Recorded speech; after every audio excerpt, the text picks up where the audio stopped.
ওই আমার ঠোঁট ছাড়ো, অনেক ব্যথা লাগছে। সুইটহার্ট, তোমার ঠোঁট এত মিষ্টি যে ছাড়তে ইচ্ছে করে না।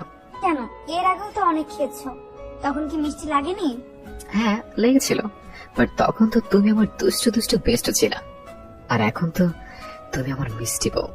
মিষ্টি বউর মিষ্টি ঠোঁট, উপস বেবি, সব মিষ্টান্নকে হার মানায়। বুঝেছি।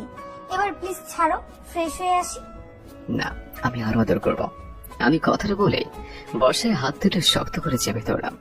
এতে সে অনেক লজ্জা পেয়ে অন্যদিকে ফিরে ভয়ার্থ কণ্ঠে বলল, প্লিজ শ্রাবণ, আমার খুব ভয় করে, আজকে ওসব করো না।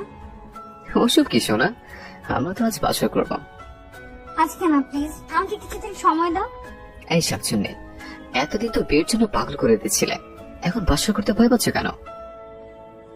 জানি না, বাট আমার কেমন যেন লাগছে।